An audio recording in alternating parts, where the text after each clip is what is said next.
Bienvenue dans cet autre rendez-vous de la revue de presse grand format pour analyser et décrypter les grandes actualités de la semaine. Vous êtes à la bonne adresse et vous faites bien de nous rejoindre pour passer en revue ensemble la presse nationale et internationale. Encore une fois, bienvenue et installez-vous bien. Au sommaire de cette édition, des enseignants réunis à la cathédrale du Plateau ont été empêchés de tenir leur assemblée générale, relançant le débat sur l'état de la liberté syndicale en Côte d'Ivoire.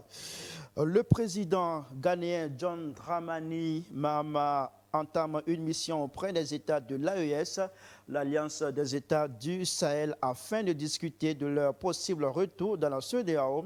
Mission impossible ou possible, on posera la question à nos invités. Voilà pour le menu. Place à présent au débat pour que vous puissiez vous faire vos propres opinions sur ces sujets. Nous avons avec nous en plateau deux invités. Le journaliste au sein du quotidien L'Intelligent d'Abidjan. Il s'agit de Jean-Hubert Kofo. Bonjour. Bonjour Khalil. Merci d'avoir accepté notre invitation. L'autre est analyste politique, fondateur d'une organisation de la société civile appelée Debout Citoyen. Il s'agit de notre ami Ake Renaud, qui est un habitué de ce plateau. Bonjour. Bonjour, monsieur. Bienvenue, merci d'avoir honoré notre invitation. Ça fait quand même un bon moment qu'on ne vous a pas vu. Oui, mais bon, Dieu fait grâce, je suis là. D'accord, merci en tout cas d'être avec nous. En ce vendredi 7 mars 2025 pour décrypter avec nous l'actualité de cette semaine. On y va tout de suite pour le premier sujet. Le mercredi 5 mars 2025, des enseignants réunis à la cathédrale du Plateau, des enseignants membres des intersyndicales du ministère de l'Éducation nationale et de l'alphabétisation, ainsi que du ministère de l'enseignement technique, de la formation professionnelle et de l'apprentissage, ont été empêchés de tenir leur assemblée générale. Selon les responsables syndicaux, cette réunion devait permettre aux enseignants de convenir de nouveaux mots d'ordre de grève afin de réclamer le paiement des primes trimestrielles après la grève des 15, 16 et 17 octobre dernier. Mais la rencontre, comme vous le savez, a été interrompue par la police qui a procédé à l'arrestation de 33 syndicalistes libérés par la suite. C'est un événement qui soulève plusieurs questions, interrogations sur l'état de la liberté syndicale en Côte d'Ivoire. Monsieur, je vous pose tout de suite cette première question pour ouvrir le débat. La liberté syndicale est-elle en danger en Côte d'Ivoire? Merci bien pour la question. C'est une question beaucoup plus directe, mais j'aimerais dire que nous sommes dans un cas de figure où on a l'apparence de liberté sans liberté. Qu'est-ce que je veux dire? Si on veut analyser dans le fond, on dirait que la liberté syndicale est en danger. Si nous analysons encore plus en profondeur, il y a un aspect économique. Nous nous rendons compte que le système économique actuellement en Côte d'Ivoire qui est proposé aux Ivoiriens n'est pas compatible au système éducatif. Et notre économie est basée sur la dette. Donc vous voyez que non, au niveau des choses, du remboursement de la dette, tout est subordonné même au remboursement de cette dette-là. Donc, ça fait que non, on n'a pas les moyens pour financer, pour aider les enseignants et financer le système éducatif. Donc, l'État, ça veut dire, est bloqué. L'État n'arrive pas à trouver même les financements pour aider nos enseignants, pour aider ceux qui ne sont pas dans les régies financières. Donc, ça crée un problème social qu'il faut régler. Donc, pour moi, je dirais que les libertés syndicales sont en danger. Vous avez la même appréhension de cette situation, de ce constat que nous avons tous fait ce mercredi 5 mars 2025. Moi, je dis qu'en Côte d'Ivoire, la parole est libérée. La parole est libérée, on est libre d'être, je veux dire, de manifester. Voilà, la preuve en est qu'on a vu des dames qui ont organisé un sitting devant la mairie de Yopougon il y a seulement quelques jours. Personne ne les a gazées. Voilà, elles sont venues manifester le fait que leur étal était, dans les marchés, leur étal était démoli ici et là. Personne ne les a gazés. Donc, je pense que je ne vois pas d'où on sort, enfin, on pourrait sortir un argument selon lequel en Côte d'Ivoire on ne manifeste pas. On manifeste quand on respecte la loi. Mais moi, je vous invite à... Qu'est-ce que vous voulez nous dire? Est-ce que vous voulez nous faire comprendre que les enseignants qui s'étaient réunis pour cette assemblée générale se conduisaient à l'encontre de la loi? Est-ce que c'était une réunion qui était contraire à la loi? Moi, je vais vous répondre en vous invitant à jeter un regard sur le logo qui accompagne ce mouvement-là. Le logo seulement. Le logo, peut-être qu'on va peut-être le montrer après à l'écran pour que tout le monde le voit.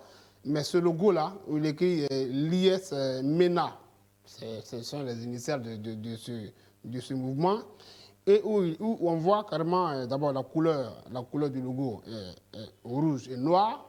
Rouge et noir, je ne pense pas que ce soit une couleur qui exprime trop la paix. Rouge-noir, et où on voit un point qui est formé.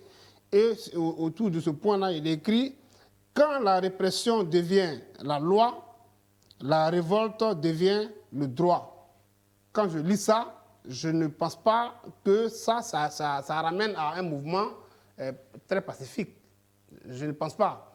Donc, quand un mouvement, déjà, de par son logo et les couleurs qui accompagnent son logo, et où les membres eux-mêmes étaient habillés, comment dire ça, en t-shirt rouge. Rouge, ça veut dire que on va au charbon. Mais quand c'est comme ça, je me dis qu'en face, l'État qui a le devoir de garantir la sécurité des populations a le droit quand même d'aller les interpeller. Parce que là, on n'est plus dans une action apaisée. L'IS MENA, qui a un logo rouge et noir avec un point où il est mentionné ce que je viens de lire là, je ne pense pas que ce soit un mouvement syndical qui va à une activité pacifique. Dès lors, dès cet instant-là, je dis que le gouvernement a très bien fait de les interpeller, pour les écouter, pour les entendre. Vous pensez que cette AG avait une intention subversive? Mais regardez vous-même le logo qui accompagne cette activité-là. Je ne sais pas s'il faut qu'on montre ce logo-là, mais voilà le logo qui est là. Un logo noir comme ça, avec un point bien formé, avec ce qui est écrit là. Quand la répression devient la loi, la révolte devient le droit, je me dis qu'il y a quelque chose qui est caché derrière. À partir de ce moment-là, c'est bien que la police les a interpellés pour les entendre. Voilà. Maintenant, dire qu'en Côte d'Ivoire, ça veut dire que déjà, à partir de là, je me dis que... Est-ce que vous pouvez bien présenter le logo voilà, à la caméra? Voilà le logo qui est là. Le logo qui est là. Et ce logo-là, ce n'est pas un logo qui reflète quand même un mouvement de pacifique. Ça, si ce n'est pas un soulèvement peut-être qui était préparé derrière tout ça, mais c'est bien que la police les a interpellés pour leur demander de quoi il s'agissait. D'accord, c'est bien noté. Ake Renaud, qu'est-ce que vous pensez de cette argumentation avancée par Kofo Jean Hubert qui estime, au regard de la description qu'il fait du logo de ce mouvement, estime que ce n'était pas une activité apaisée qui était en vue, mais plutôt une activité des soulèvements, des révoltes. Moi, je ne suis pas tellement d'accord avec ce qu'il dit, parce que les logos, c'est une chose. Mais l'action que nos enseignants mènent est une autre chose. Est-ce qu'ils sont en droit de réclamer les primes? Oui. Est-ce qu'ils sont en droit de se réunir pour pouvoir s'organiser pour demander leurs primes trimestrielles? Oui. Donc, voilà le problème. Que ce soit un logo avec un point ou deux points, là n'est pas le problème. Mais vous avez oublié, même dans le logo, vous avez oublié de parler des primes. C'est écrit exactement à prime. À la prime, mais à prime. À la prime. Voilà. Donc, ils ont un objectif. Ça, tout le monde le sait en Côte d'Ivoire. Donc, ce n'est pas quelque chose qui est nouveau. Donc, est-ce que quand ils sont allés manifester, mais quand ils sont allés s'organiser, ils étaient avec des machettes, avec des goudins? Non. Je pense que on doit redéfinir, mais on doit expliquer aux gens ce que c'est l'état de droit. Un État de droit, ce n'est pas un État qui a seulement que des droits, où il y a seulement que les règles. Non, l'État de droit, c'est lorsque le citoyen que moi je suis, ou cette organisation, ou cette association-là, a le pouvoir, mais les outils politiques pour pouvoir faire respecter son droit. Si moi, en tant que citoyen, j'ai le droit, j'ai le pouvoir, mais les outils politiques qui me permettent de faire respecter mon droit, je suis dans un État de droit. Mais en Côte d'Ivoire, on se rend compte que les gens n'ont pas les moyens politiques de faire respecter leurs droits. On va encore plus loin. Un État de droit, c'est aussi lorsque le peuple, mais les citoyens, ou même les organisations syndicales, aussi constituent un contre-pouvoir. C'est-à-dire, si on n'est pas d'accord, on doit être en mesure de dire qu'on n'est pas d'accord. Et l'État de Côte d'Ivoire doit garantir ça.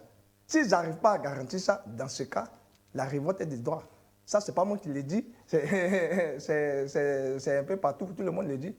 Voilà, si mes droits sont bafoués, que je n'ai pas les moyens politiques et je n'ai pas le bras armé, parce que c'est les citoyens qui financent l'armée, la police. Si ceux-là aussi ne sont pas de mon côté et ceux-là sont du côté du pouvoir législatif et du pouvoir exécutif, bon, je n'ai pas d'autre recours que d'aller à la révolte. Mais une révolte, pas forcément avec des armes ou des machettes, mais une révolte pour dire non.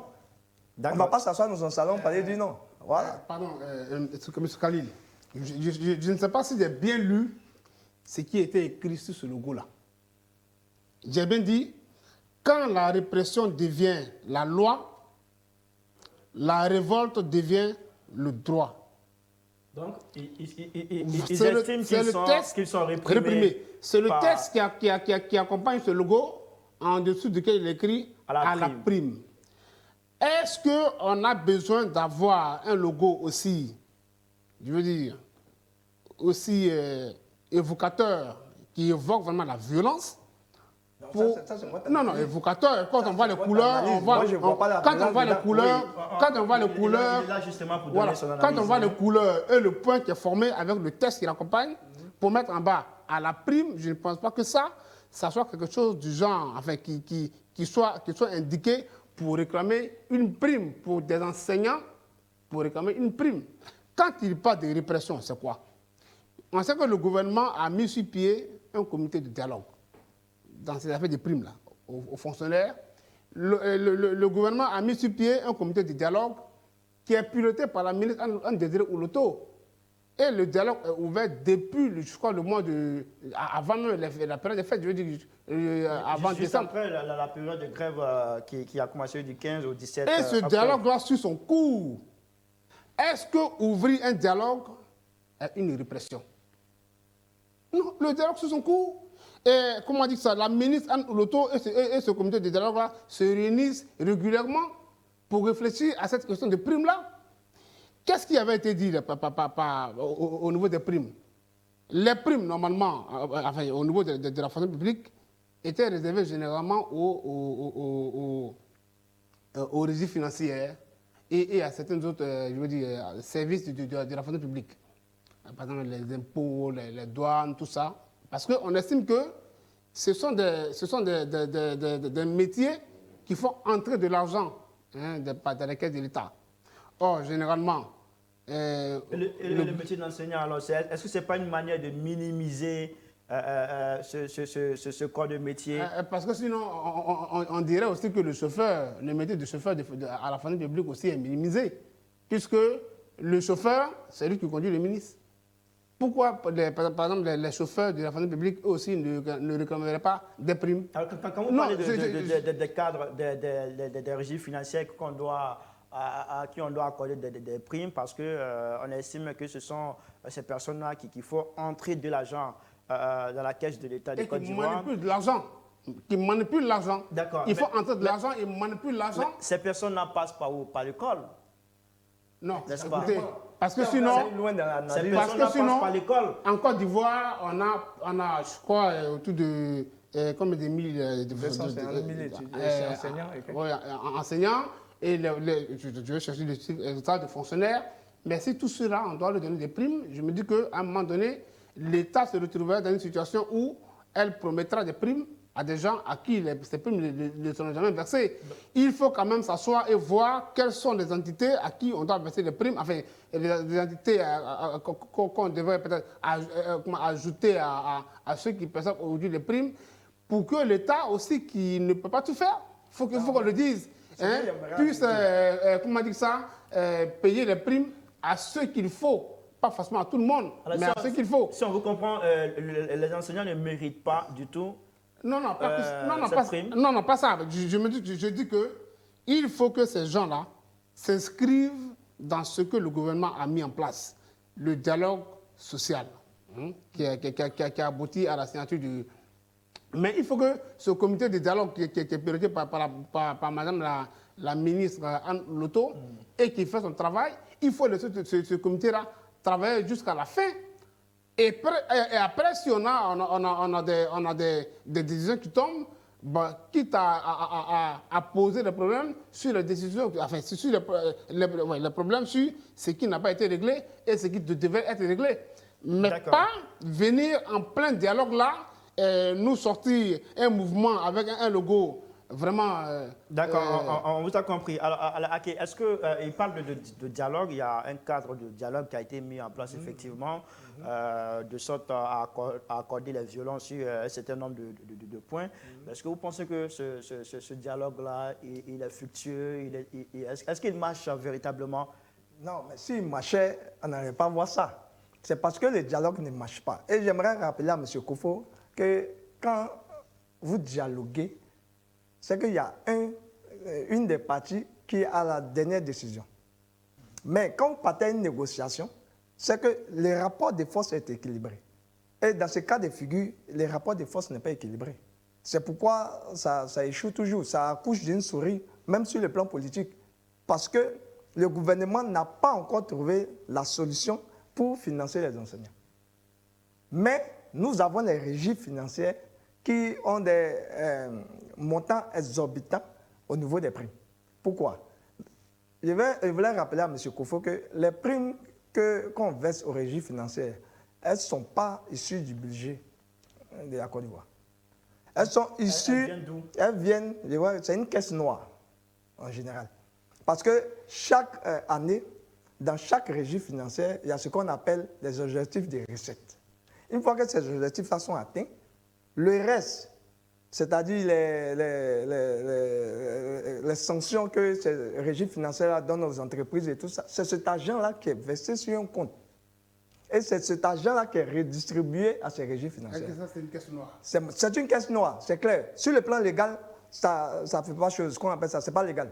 Sur le plan légal, c'est illégal. Donc c'est pourquoi l'État ne peut pas financer les enseignants. Parce que ce n'est pas une régie financière. Voilà. Mais le travail des enseignants est tellement important que les enseignants trouvent que les conditions de travail, les conditions sont mauvaises. Et l'État ne ménage aucun effort pour améliorer. Alors, sur le plan salarial. Vous pensez que l'État est capable ou l'État n'a pas L'État ne peut pas. L'État ne peut pas. Il ne peut pas pour la simple raison que l'État ne maîtrise pas son économie. Pour la simple raison que c'est une revendication qui ne va pas porter, qui va pas... Non, ça ne peut pas être. Depuis des années, ce n'est même pas avec ce gouvernement forcément, mais depuis des années, l'État n'arrive pas à donner des primes aux enseignants. Qu'est-ce que les enseignants Parce que l'argent viendra doivent faire alors, il faut laisser tomber cette... Non, c'est pas il faut laisser tomber ça. L'État si maintenant ne peut pas, d'assainir au niveau des régies financières qui ont des montants exorbitants, d'assainir ce niveau-là pour que les retombées... Il faut les diminuer alors, oui, il faut les diminuer pour répartir sur l'ensemble des fonctionnaires. Parce que l'inflation, l'État ne maîtrise pas l'inflation. Donc, au fur et à mesure que la vie devient dure, ça devient un peu plus compliqué pour ceux qui n'ont pas des primes trimestrielles. Voilà. Donc, c'est de plein droit que les enseignants trouvent qu'eux aussi, bon, comme tous les fonctionnaires, ils ont droit aussi à des primes et à des avantages. Non, quand on dit ils n'ont pas besoin, ils n'ont pas droit. Est-ce qu'ils ont droit aux primes? Oui, on est d'accord. Mais maintenant, on fait comment? Le dialogue ne marche pas. Il y a longtemps de dialogue. Même pas qu'ils ont droit aux primes. Quand vous dites comme tous les fonctionnaires, non, moi je vous dis, je vais vous donner un exemple. Le ministère de l'Agriculture et du développement rural, les fonctionnaires du ministère de l'Agriculture n'ont pas de primes. Moi, je vous le dis aujourd'hui, si vous ne le savez pas, ils n'ont pas de prime. Non, moi, je n'ai pas de problème. Non, je viens. Ils n'ont pas de prime. Ils n'ont pas de primes. Les mêmes primes qu'on verse aux régimes financiers et autres, et aux impôts, et autres. Ils n'ont pas de primes. Moi, j'ai changé avec beaucoup de fonctionnaires là-bas qui vous disent qu'ils n'ont pas de primes. Il y a plein d'autres ministères techniques où les fonctionnaires n'ont pas de primes. Mais c'est pour régler justement tout ça que le gouvernement a mis en place ce comité de dialogue. Mais si au moment où le comité de dialogue qui est biaisé dès le départ, on ne va pas parler bon, d'État et d'intérêt. À un moment donné, tout sera biaisé finalement. Parce que si, l'État a un intérêt, c'est normal. Si on vous dit que le comité de dialogue s'est installé, a commencé à travailler, et que déjà, alors qu'on n'a même pas arrivé quelque part, vous dites que c'est biaisé, ben où on va? Qu'est-ce qu'on fait? On arrête le dialogue. Moi, c'est mon constat. Et on va au point. Moi, je dis qu'il faut que quand même ces enseignants-là, ils aient vraiment quand même qu'ils se calment un peu. C'est vrai qu'on est à l'approche de 2025, où certains intérêts commencent à se manifester. On a vu tout ce qui s'est passé ici avec cette histoire de démolition qu'il y a eu dans mes villages. On a vu tout ça et comment les acteurs politiques sont en train de compte pour essayer de s'approprier tous ces mécontentements-là. Donc, moi, je dis que peut-être que des acteurs politiques peuvent aussi se retrouver en bas de tout ça. Parce que quand on voit le logo même qui accompagne ce mouvement qui a été interpellé. Non, mais c'est vrai. À un moment donné, je pense qu'il faut quand même laisser le gouvernement travailler. Est-ce que c'est noble ou c'est pas noble de revendiquer les primes? Non. Bon, on fait un dialogue. Tout le monde peut revendiquer les primes. On fait un dialogue depuis plus de quoi? Plus d'un an, mais je ne sais pas, 3 ans, depuis 2000 combien? Même pas un an, ça fait juste... il y a longtemps. Non, c'est pas maintenant. Ça fait juste 3 mois. Ça fait juste 3 maintenant, mois. la question est de savoir. Ça fait juste 2 ou 3 mois que le comité a été installé. La question est de savoir quel est le résultat. Est-ce que les primes sont versées? Non. Parce que c'est la question fondamentale. Mais les discussions sont en cours. Depuis combien d'années? Les discussions sont en cours et le gouvernement... Ça fait 2 mois. Non, ça fait plus de 2 mois. Non, sur l'actualité, ça fait plus de 2 mois. Quel risque pour l'école ivoirienne avec cette situation? Bon, les risques est vraiment chose devant nous. On voit que si les professeurs ou les enseignants sont mal payés, sont dans de mauvaises conditions, ils ne peuvent pas enseigner de manière sérieuse les enfants ou nos étudiants. Ce n'est pas possible. C'est pas possible. Sur le plan social, il y a ce qu'on appelle l'équité, l'égalité des traitements. Dès l'instant que sur le plan social, vous avez une absence d'égalité des traitements, il faut être sûr que dans ce domaine-là, dans ce secteur-là, ce sera, le service qui sera rendu sera dégradé. Il faut être sûr que dans ce secteur-là, il y aura un déficit, une insuffisance. Et c'est ce que j'ai dit. J'ai dit, tant que sur le plan économique, l'État de Côte d'Ivoire qui dit que non, nous faisons de la croissance, et cette croissance ne réagit pas, n'est pas déversée au sein de la population, de la société, pour que tout le monde puisse en profiter, c'est normal qu'il y ait des troubles sociaux. D'accord. Voilà. M. Khalil, moi, je vais vous rassurer. Voilà. Les vrais enseignants. De quoi vas-tu continuer à bien se porter? Les vrais enseignants, sont, en Côte d'Ivoire sont engagés dans ce dialogue qui est mené actuellement par le gouvernement. Les vrais enseignants. Donc, rassurez-vous, l'école... Non, l'école... Alors, quand vous dites les vrais enseignants, ceux qui réclament alors la prime, comment vous les qualifiez? Non, ceux qui ont manifesté il y a de cela quelques mois et qui avaient appelé à une grève au niveau du Conseil national et qui avaient en partie eu gain de cause, sont aujourd'hui engagés dans le dialogue, avec le dialogue engagé par le gouvernement. Je ne parle pas de ces quelques-uns qui ont essayé par...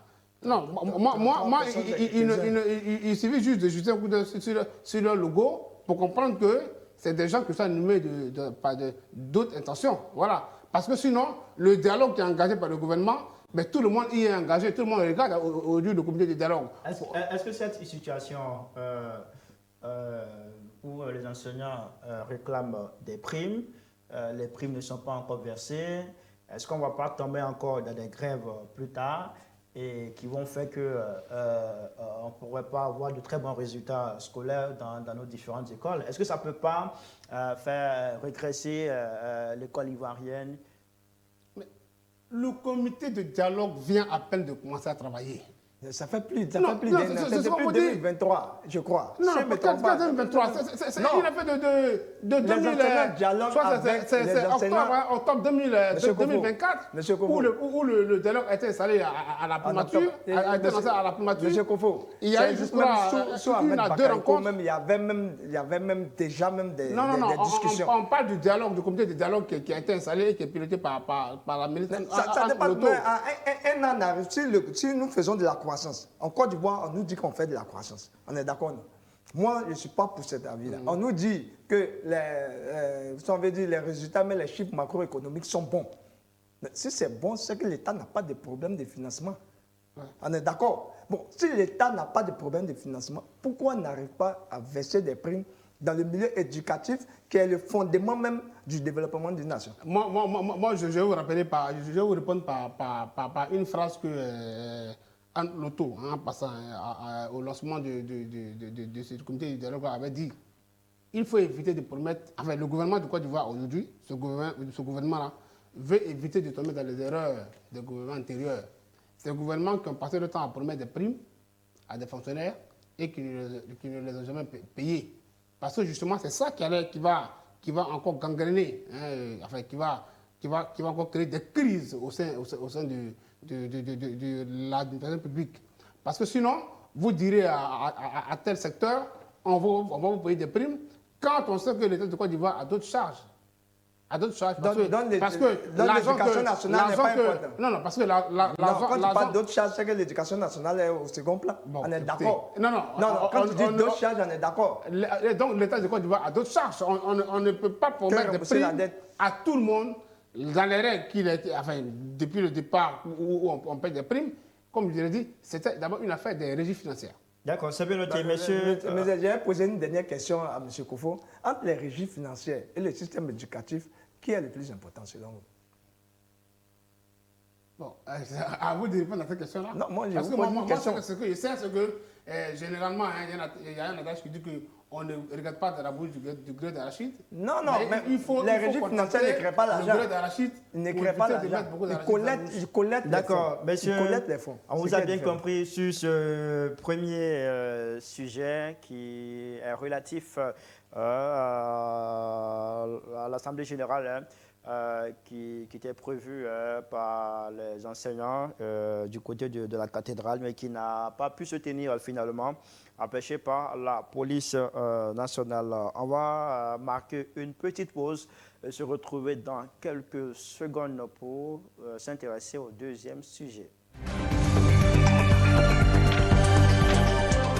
Nous sommes toujours sur les antennes de l'Intelligent TV. Nous sommes vendredi 7 mars 2025. Vous suivez la revue de presse grand format pour faire un peu le tour des sujets qui ont marqué l'actualité en Côte d'Ivoire et ailleurs dans le monde. Nous allons nous intéresser à présent au deuxième et dernier sujet de ce numéro. En visite en Côte d'Ivoire, le président ghanéen John Dramani Mahama s'est entretenu avec son homologue ivoirien Alassane Ouattara. Tous les deux ont plaidé en faveur d'un retour du Mali, du Burkina Faso et du Niger au sein de la CEDEAO après l'annonce officielle de leur retrait le 29 janvier 2025. Dans cette optique, John Dramani Mahama prévoit de rencontrer les dirigeants de ces États pour entamer des discussions. Quelle est donc la portée réelle de cette initiative? Mission possible ou impossible pour le président ghanéen? Kofo.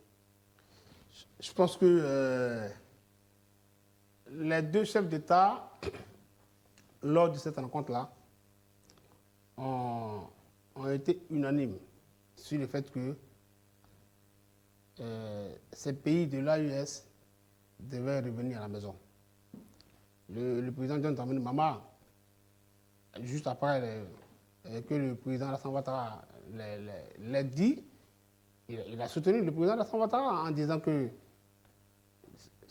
il est mieux d'être à 15 que d'être à 3. Mais surtout, Ces pays-là sont des pays quand même importants, bien qu'ils ne sont pas les mieux classés au niveau du PIB de la sous-région, mais c'est quand même des pays importants. Quand on sait que dans notre sous-région ici, d'abord si on prend juste l'activité, au niveau de l'activité économique, en ce qui concerne par exemple l'élevage, hein, la plupart de tout ce qu'on consomme comme viande de bovin et tout ça, ça vient de cette région-là. Hein. Et se retrouver dans une situation où ces pays-là sont coupés du reste de la sous-région, vous comprenez que ce n'est pas le volet politique, hein, ce n'est pas forcément le volet politique. C'est surtout au niveau des populations. Des populations qui souffrent aux frontières de ces pays-là.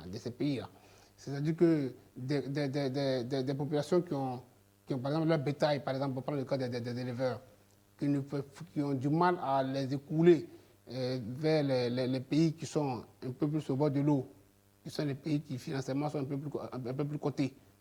Et tout ça, c'est vraiment difficile. Alors, le président John Dramani Mahama, en venant à Abidjan, avec le président Alassane Ouattara, sont convenus de faire ces démarches-là pour que ces pays reviennent. Je pense que c'est faisable. C'est faisable, vu le fait qu'aujourd'hui, les échanges de paroles, je veux dire, les échanges, les injures, les paroles très fortes auxquelles on assistait au début, aujourd'hui, tout s'est un peu calmé, hein, que ce soit du côté de l'AUS, que des autres pays de la sous-région. Ce n'est plus vraiment cet échange de tirs. Hein, ce n'est plus ça. Donc je pense que, et puis John Dramani Mahama, il vient de enfin, c'est vrai qu'il était avant président du Ghana, mais là, il vient d'arriver. Il fait office du nouveau venu dans l'affaire. Donc lui, après, en dehors du président du Togo, qui lui a commencé à montrer des signes de rapprochement vraiment sérieux avec l'AES. Mais le Ghanéen, lui, il vient à peine d'arriver. Donc lui, il est vraiment nouveau dans l'affaire. Je pense que lui, il a beaucoup plus de chances de se faire écouter par ce chef d'État de l'AES. Et il pourra vraiment les convaincre de revenir. Maintenant, revenir, je pense que c'est une autre paire de manches parce qu'on connaît les revendications de ces pays-là qui veulent que la CEDEAO ne soit plus une organisation qui, bon, selon eux, inféodée à la France et tout ça, et les pays occidentaux. Et donc, c'est tout ça aussi qu'il faudra voir et pour qu'à l'arrivée, vraiment, on ait une CEDEAO qui retrouve tous ses membres. Mais je pense que c'est faisable seulement si la CEDEAO sort de cette politique de sanctions. Parce que je pense qu'à un moment donné, la CEDEAO avait commencé à aller un peu trop loin, où à chaque fois, on se souvient, il y a des frontières qui ont été fermées systématiquement. Je pense que si, avec le temps, avec les levées de ce type de mesures-là, je pense que normalement, ça devrait pouvoir aller. Alors, ok, vous, quelle est votre position? Est-ce que vous voyez en John Dramani Mahama un président qui a les atouts, les qualités pour convaincre ces États-là à l'effet de revenir au sein de la CEDEAO, quand on sait que ces États-là, après leur retrait, on dit que leur retour au sein de la CEDEAO, leur départ est irréversible. On a vu le président du Sénégal, Bassirou Diomaye Faye, qui a essayé de les convaincre, qui n'a pas pu. Pareil pour le président togolais. Est-ce que John Dramani Mahama a des chances, contrairement aux autres? Non, pour être franc, il n'a aucune chance. Pour moi, peut-être il est bon pour gouverner ou gérer le Ghana, mais pour convaincre les pays de l'AES à revenir encore dans la CEDEAO, dans quelle CEDEAO? Voilà. Revenir dans ce format actuel de la CEDEAO, non. Moi-même, je serais contre. Alors, le format actuel de la CEDEAO ne fonctionne pas, ça n'a jamais fonctionné. Pour vous, s'ils doivent revenir, il faudrait revoir l'organisation de la l'organisation et revoir même le mode de pensée, le modèle même de politique qui est organisé. Est-ce que vous avez un modèle de CEDEAO en tête qui pourrait Non, convaincre mais déjà, les États de l'AES? Non. Déjà, quand vous regardez, une fois sur votre plateau, j'avais dit en politique internationale, ce sont les rapports de force qui comptent. Et aujourd'hui, nous voyons sur le plan international, il y a des zones d'influence. Aujourd'hui, la Russie, la Chine, les États-Unis et aussi l'Union européenne ont commencé aussi à tracer les zones d'influence. Et ça joue beaucoup. Et la CEDEAO a déjà pris parti, déjà au début du bras de fer, en mettant des sanctions, en donnant des injonctions et des menaces. Et ils se sont rendus compte que ça ne fonctionne plus. Hein? Cette politique d'intimidation ou cette politique de terreur, de faire peur à l'autre, ça ne marche plus. Au XXIe siècle, ça pouvait marcher avant, mais maintenant, ça ne peut plus marcher. Et M. Dramani, je pense que je dis bien son nom, voilà, il n'a pas la carrure internationale pour convaincre les jeunes générations, voilà, d'adhérer au même schéma, au même format de la CEDEAO actuelle. Aujourd'hui, les gens sont tournés... Kofo disait qu'il vient d'arriver. Il n'était pas là au moment où ces militaires-là venaient au pouvoir. Donc, de ce fait-là, il a un peu plus de chance de les convaincre. Diomaye Faye aussi venait d'arriver. Lui-même, il est encore plus jeune, Diomaye Faye. Mais il n'a même pas pu faire 48 heures au Mali ni au Burkina Faso. Il n'a fait seulement qu'une journée ou une heure, je crois, au Mali ou au Burkina Faso. Il ne pouvait pas, parce que dans le schéma dans lequel les dirigeants de l'AES sont différents des tests même de la CEDEAO. Déjà même au niveau du ton, la CEDEAO vient de montrer que non, le ton a changé. Voilà. Quand M. Dramani dit on est plus fort à 15 qu'à 3, moi je ne suis pas d'accord avec lui. Vous pouvez être 2 et puis être plus fort que 20 personnes. Voilà. Mais parce que le schéma, on a vu le président de la Guinée-Bissau aujourd'hui qui a montré que la CEDEAO ne maîtrise même pas son environnement. On a plus une CEDEAO des présidents qu'une CEDEAO des peuples.